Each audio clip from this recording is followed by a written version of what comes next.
Mesdames, Mesdemoiselles, Messieurs, bonjour. Troisième conférence de presse du président Pompidou, le 2 juillet prochain. Les problèmes économiques et sociaux, les questions intérieures et également internationales seront abordés par le président de la République. Le Conseil national de l'UDR se réunit aujourd'hui à Versailles. Nous y viendrons tout à l'heure. Pour ce qui est de l'étranger, on parle surtout aujourd'hui du Proche-Orient. On attend avec intérêt la publication dans l'après-midi, heure de New York, du plan de paix américain. Cette publication sera faite par le secrétaire d'État américain aux Affaires étrangères, M. William Rogers. Gérard Sebag, nous allons essayer de faire le tour de cette question. Et tout d'abord, que sait-on de ce plan de paix américain? Est-ce que l'on en sait vraiment quelque chose de sûr? De positif? Pour l'instant, on ne sait pas grand-chose, étant donné que M. Rogers va faire sa déclaration tout à l'heure. Cependant, un certain nombre d'indiscrétions ont filtré à Beyrouth, et ce plan américain comprendrait 4 points. Le premier point serait une déclaration d'Israël, de la Jordanie et de l'Égypte qui s'engagerait à respecter la résolution du Conseil de sécurité de novembre 1967. Deuxièmement, le retrait des forces militaires des 3 pays à 20 km de leur position actuelle. Troisièmement, à partir du 1er juillet prochain, un cessez-le-feu de 3 mois au cours duquel les observateurs des Nations Unies veilleront à ce que les belligérants ne construisent pas de nouvelles fortifications. Quatrièmement, reprise des négociations de M. Jaring, le représentant du secrétaire des Nations Unies, M. Tante, en vue du retrait des forces israéliennes des territoires occupés. En échange, évidemment, les gouvernements arabes doivent être d'accord pour vivre en paix avec l'État d'Israël, limité par des frontières sûres et reconnues. Un point important, il n'est pas question de la Syrie dans ce plan. Elle n'a jamais accepté la résolution du Conseil de sécurité du 22 novembre 1967. Nous reviendrons d'ailleurs tout à l'heure sur la question de la Syrie et je précise à ce propos que de très violents combats sont en train de se dérouler actuellement entre Israël et la Syrie. Mais quelles sont déjà les réactions des différentes capitales intéressées à cet avant-projet de plan de paix américain? Eh bien, pour l'instant, aucune réaction ni au Caire ni à Amman. Par contre, à Beyrouth, on estime que la première réaction arabe serait positive, l'une des exigences étant respectée, c'est-à-dire pas de négociation directe. À Tel Aviv, ce plan aurait été accueilli, lui, assez fraîchement. Une déclaration de Mme Golda Meir hier, elle affirme « Si les États-Unis nous demandent des choses jugées par nous inacceptables, nous refuserons ». Mme Meir a également reconnu que, dans un proche avenir, les divergences entre Washington et Jérusalem ne devront pas manquer de s'aggraver. Quant aux Palestiniens, eux, ils ont déjà rejeté ce plan américain, ils l'ont même rejeté catégoriquement, aussi bien l'organisation de M. Abbas, le FPLP, que l'organisation de M. Arafat, El Fatah. Alors sur le plan diplomatique, on note la visite à Paris du vice-ministre soviétique des Affaires étrangères, M. Vinogradov. Est-ce qu'il vient parler de ces choses-là? La visite à Paris de M. Vinogradov, le vice-ministre des Affaires étrangères de l'URSS, qui a déjà eu des entretiens hier avec M. Alphand, le secrétaire du Quai d'Orsay, et cet après-midi, il doit être reçu par le ministre des Affaires étrangères, M. Schuman. Quoique cette visite ait été prévue depuis longtemps, il ne faut pas manquer de la rapprocher de ce vaste mouvement diplomatique qui se fait jour et qui essaie de trouver une solution pacifique au conflit du Proche-Orient. Nous recevons tout un flot de dépêches en provenance de Damas et de Tel Aviv au sujet des heurts qui opposent l'armée syrienne et l'armée israélienne sur les hauteurs du Golan. Qu'en est-il exactement? Bien, de violents combats sont en train de se dérouler à cette frontière. À Tel Aviv comme à Damas, on reconnaît que l'artillerie est entrée en action, ainsi que des chars et l'aviation. Le front serait d'une 40aine de kilomètres. Voici d'ailleurs un film tourné au cours des derniers incidents qui sont déroulés à cette frontière. Les Israéliens occupent les hauteurs, y ont installé un certain nombre de nahal, c'est-à-dire des kibboutz militaires qui sont très souvent attaqués par l'armée syrienne et aussi par les hommes de El Saïka, l'organisation de commandos palestiniens qui a son siège à Damas. D'après certaines informations pour les combats d'aujourd'hui, les Syriens auraient massé près de 600 chars, presque autant de chars que dans le Sinaï au cours de la guerre de 67. Ce sont des journalistes israéliens qui l'affirment. Cette nuit, les Syriens ont lancé une attaque au cours de laquelle ils affirment avoir fait subir de lourdes pertes aux Israéliens.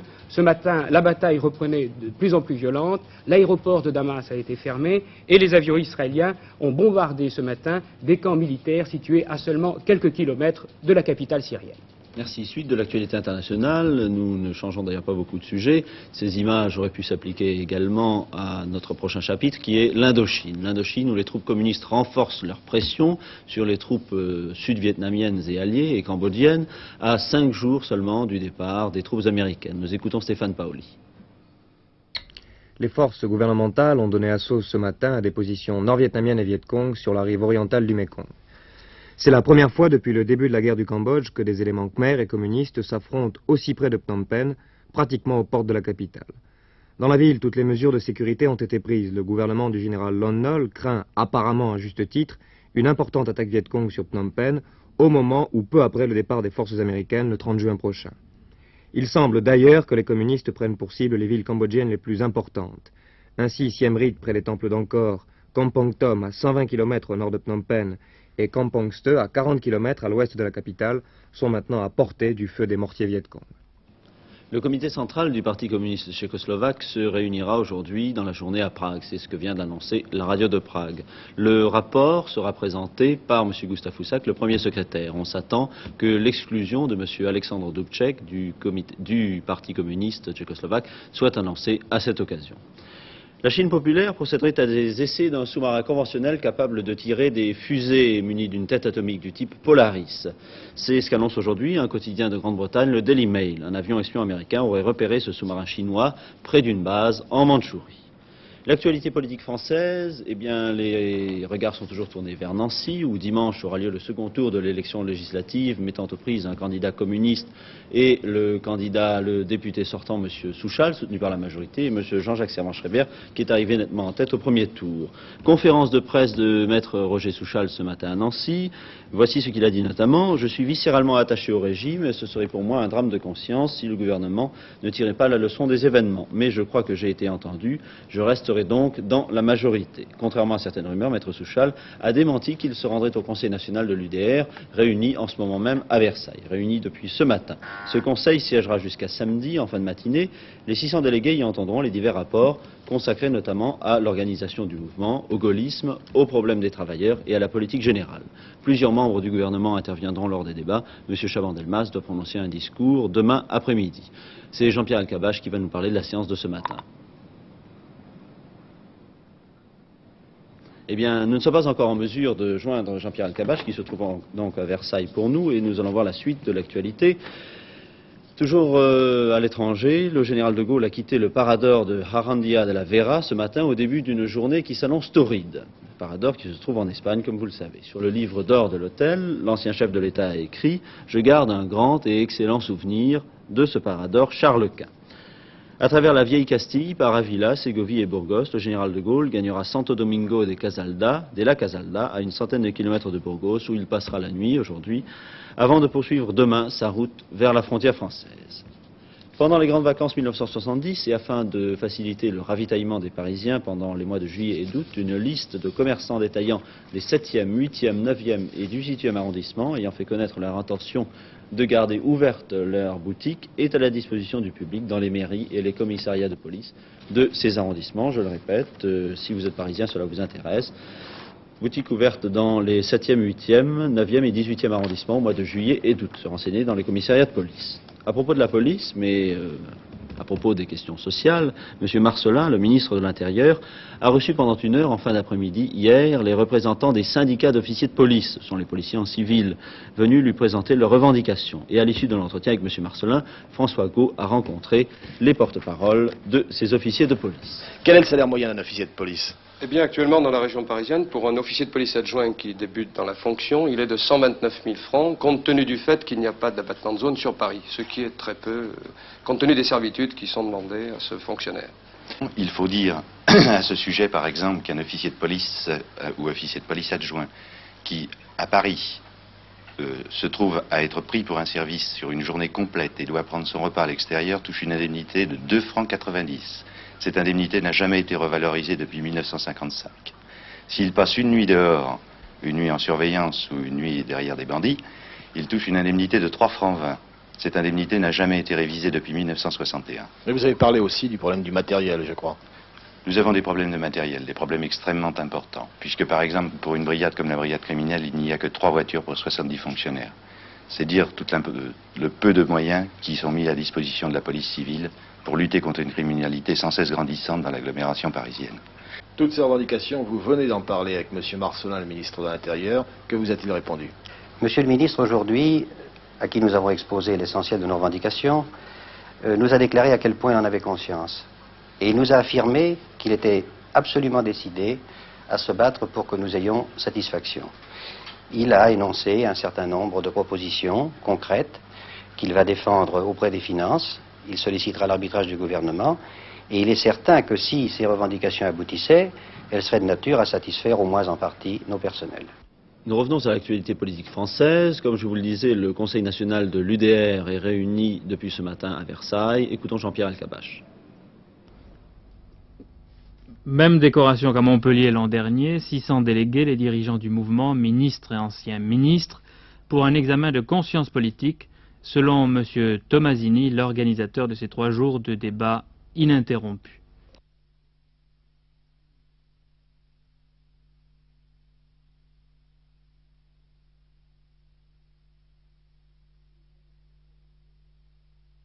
Il n'est pas non plus provoqué par un besoin de procès que quelques-uns d'entre nous feraient à d'autres ou que nous ferions collectivement à nous-mêmes à l'occasion, par exemple, d'une péripétie ne débordant pas le cadre régional. M. Robert Poujade, le secrétaire général du DR, a fait une rapide allusion à l'élection de Nancy, sonnerie d'alarme qui s'adresse à tous. Les délégués ont examiné ce matin dans 3 commissions les rapports qui seront approuvés ce soir en séance plénière. Le Premier ministre, M. Chaban-Delmas, prononcera 2 importants discours, dont l'un, celui de samedi, n'était pas prévu. L'actualité sportive maintenant, nous commencerons par parler du Tour de France. Oui, demain c'est à Limoges le départ du Tour de France. Il y aura 150 coureurs au départ, ce qui est un record. Un forfait important, Ferdinand Braque, le Belge, qui est malade et qui ne partira pas. Et puis il n'y aura pas de maillot tricolore cette année dans le peloton. Vous savez que Paul Guti, qui était champion de France depuis dimanche dernier, a été déchu de son titre à la suite d'un contrôle antidopage. Ce contrôle s'est révélé positif. Et qui prend sa place? Personne, je pense, Personne. pour l'instant. Nous allons voir maintenant Paul Guti et Jean de Grimaldi, son directeur sportif, qui tentent de s'expliquer sur cette affaire. Vous allez voir, ils sont très sincères, ils sont assez convaincants. Besançon, chez Jean de Grimaldi, où l'on vient d'apprendre que Paul Guti était déchu de son titre de champion de France, un titre gagné dimanche. Il a été déchu pour une raison que vous n'attendiez pas du tout, Jean. Absolument pas. À l'arrivée, enfin un quart d'heure avant l'arrivée, à l'arrivée, après l'arrivée, j'ai entendu dire par tout le monde, on déclassera Guti, mais je me doutais pas du tout que ce serait de cette façon-là. Vous pensez qu'il serait déclassé pour avoir participé au Tour de Luxembourg? On pensait ça, oui. Qui pouvait être Qui pouvait être déclassé pour ça, oui, mais pas une minute on a pensé à cette chose-là, du tout. Alors quelle est votre réaction, la première réaction? Ben, pour le moment, on se demande, là, parce que pour faire une contre-expertise, on n'a aucun flacon. Guti me dit qu'il n'a rien eu. Il y a 2 flacons, il paraît qu'ils sont les deux à la fédération, donc comment voulez-vous qu'on se défende? Oui, mais alors, le Tour de France part bientôt, il part demain, alors qu'allez-vous faire? Justement, on va en parler tout à l'heure, là, on avisera demain matin seulement. Lui n'est plus du tout décidé de venir, je vais essayer encore de le décider, et demain matin, on vous donnera une réponse. Bon, alors Paul Guti est là, près de nous, évidemment consterné. Paul Guti, qu'en pensez-vous de tout cela? Qu'est-ce que vous voulez, comme je vous ai dit tout à l'heure, j'ai appris la nouvelle moi aussi. Et... Par la radio, par les ondes. Par la radio, par la... Je ne mets pas du tout en doute le contrôle, puisqu'il a été très bien effectué par le docteur Bouteille, et j'ai satisfait ce contrôle sans aucune appréhension. Hein. J'étais décontracté pour aller au contrôle, donc je pense que c'est déjà une preuve de bonne foi. Et en plus de ça, j'aurais fait 10e ou 15e, et j'aurais eu un contrôle positif à ce moment-là, il pourrait y avoir un doute, mais en faisant dans les 3 premiers, je savais très bien que les 3 premiers allaient au contrôle. Alors c'était vraiment se jeter dans la gueule du loup. Bon, alors votre réaction maintenant, le Tour de France?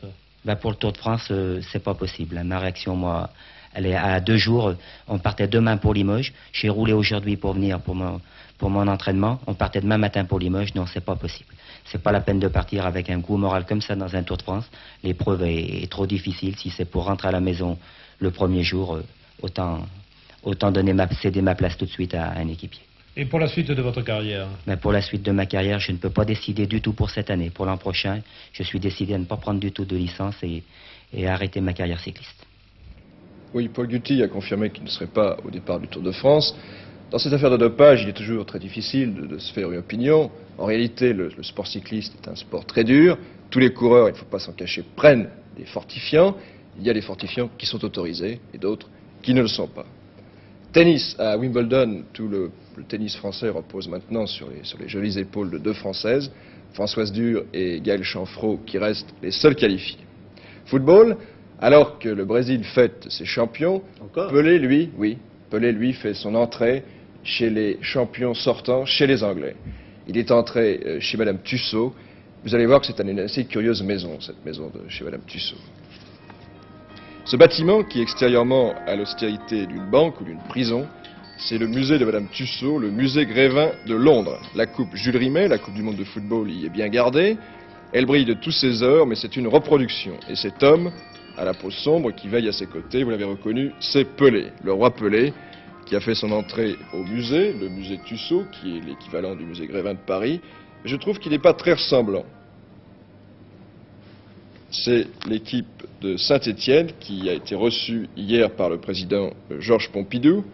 Grand amateur de rugby, le président de la République a montré qu'il s'intéressait aussi au football, aux résultats des Stéphanois, et aussi bien sûr à la Coupe du Monde qu'il avait suivie à la télévision.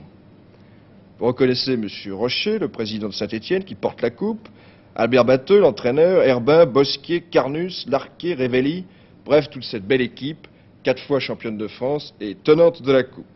Ce déjeuner fut aussi l'occasion d'un petit débat sur l'avenir du football français, et à ce propos, les concours de pronostics furent évoqués.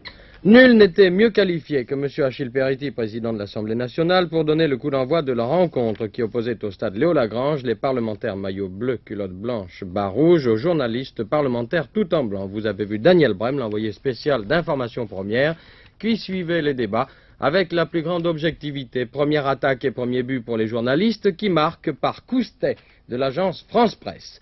Mais Gérard Ducret profitait du droit de réponse pour égaliser, si bien qu'à la suspension de séance, parlementaires et journalistes étaient en ballottage 1 à 1.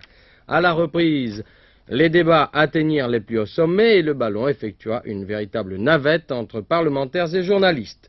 Bernard Destremo donnait l'avantage aux parlementaires. À ce pan sur le bec, sans savoir du canard enchaîné répliqué par un entrefilet imparable, nous en étions alors à 2 partout, mais le dernier mot devait rester aux élus de la nation grâce à Roger Corrèze, résultat du scrutin 3 à 2 en faveur des parlementaires qui démontrèrent ainsi qu'il n'y a pas si loin de la coupe au Palais Bourbon. C'était un commentaire de Daniel Casal. Avec France Guérité, la suite du programme, mais qu'avez-vous à nous offrir aujourd'hui? Eh bien aujourd'hui, la rubrique philatélique qui se fait l'écho à la fois de l'actualité et du souvenir par Jacqueline Cora. C'est la fin de la dernière guerre qui révéla au monde la réalité atroce des camps de concentration, comme nous le montrent ces documents extraits des films SCA. Alors résonnèrent tous les noms qui évoquent l'odieuse tragédie de l'univers concentrationnaire. Auschwitz-Birkenau en Pologne, Dachau, Buchenwald, Ravensbrück, Dora en Allemagne, mais aussi Natzwiller-Struthof en Alsace, pour ne citer que quelques exemples tristement célèbres. Il y eut au total environ 1 millier de camps dans lesquels ont péri 26 millions d'êtres humains, déportés politiques ou raciaux, hommes, femmes et enfants. Et nombre de déportés n'ont été libérés que pour venir mourir sur le sol natal ou pour y survivre dans un état de santé précaire.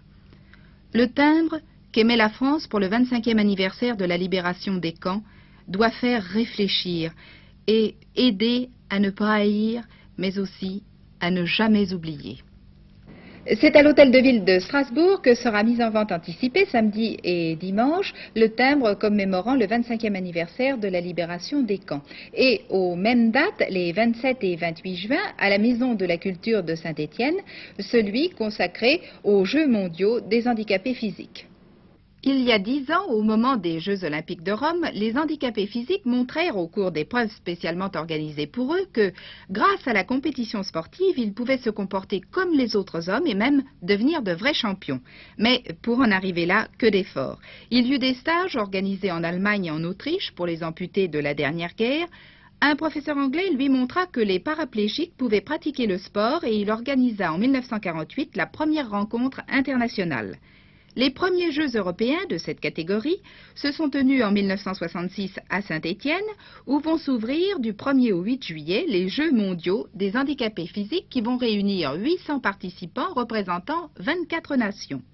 Jeux qui sont appelés à avoir une répercussion internationale considérable au-delà de l'intérêt même des compétitions, car ils portent en effet le témoignage de la valeur de l'effort individuel et d'une authentique volonté de fraternité universelle.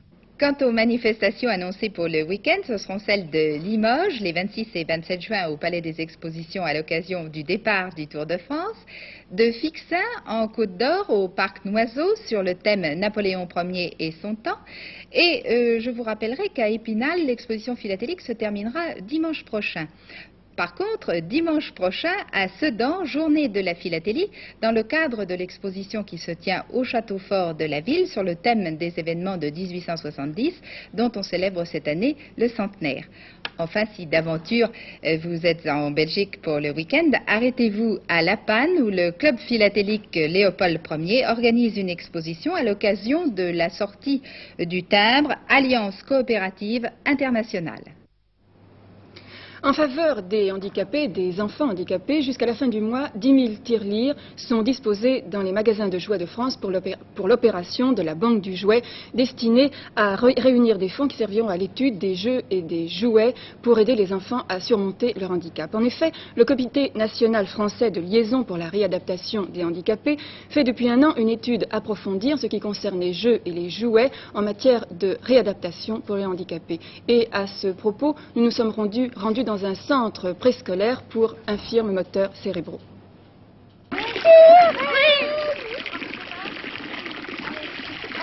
Le jeu, c'est une activité spontanée grâce à laquelle les enfants s'expriment en toute liberté. Les jeux sont un des moyens de s'intégrer progressivement dans le monde, et ce qui est vrai pour tous les enfants l'est encore plus pour un enfant handicapé, car un jouet peut être aussi un facteur de réadaptation. En effet, si la rééducation peut être vécue par l'enfant comme une obligation pénible et fastidieuse, le jouet, évidemment plus attractif, lorsqu'il est choisi et utilisé en fonction d'un problème à traiter, constitue dans sa manipulation un moyen thérapeutique efficace. Une ergothérapeute nous en fait la démonstration avec des enfants atteints d'infirmité motrice cérébrale. Isabelle préfère jouer que de faire ça dans le... pour rien. Attention, tout doucement. Il ne faut pas que tu viennes bousculer tout le reste. Hein.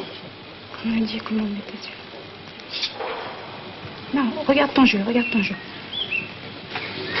Ce jeu de domino a pour but en fait de lui donner une précision de geste le plus possible. Elle n'a aucune préhension possible pour le moment. Mais pour l'avenir, disons que nous voulons qu'elle ait quand même une certaine précision au niveau de son épaule et de son bras. Bien, très bien. Tu recommences. On va chercher une petite balle jaune. Jaune. Non? Très bien. Va la mettre dans la bouteille. Attention. En fait, c'est un jeu qui l'oblige à se servir, enfin la façon dont nous le présentons, ça l'oblige à se servir de ces deux membres supérieurs. Tu les prends bien, comme ça. Hein? Voilà. Tu cherches. Doucement. Est-ce que c'est uniquement une éducation gestuelle? Non, il y a à la fois l'éducation intellectuelle, disons, puisque l'enfant doit rechercher l'emplacement des formes correspondantes aux objets qu'il est en train de ranger. À la fois les couleurs et les formes. Bon. Les jeux, dans leurs formes multiples, sont autant de moyens de s'épanouir, de s'extérioriser. C'est ce que la Banque du Jouet veut favoriser davantage avec son intention de créer ensuite un prêt de jouets pour les enfants isolés à la disposition des parents ne pouvant se les procurer autrement. Les vacances approchent et cela peut être pour chacun l'occasion de lire davantage. Et à propos de la littérature enfantine, il paraît que cette littérature n'est pas très bien connue du grand public. Et même certains spécialistes affirment qu'elle n'a pas conquis véritablement ses lettres de noblesse comme elle l'a fait dans d'autres pays. Un livre vient de paraître qui fait le point à ce sujet. Il s'agit de l'essai sur la littérature enfantine d'Isabelle Jean, qui est chargée de cours à l'École nationale supérieure des bibliothécaires et qui dirige actuellement une collection de livres pour enfants. C'est à l'Heure Joyeuse, à Paris, la bibliothèque pour enfants la plus ancienne de France, que nous avons rencontré Isabelle Jean.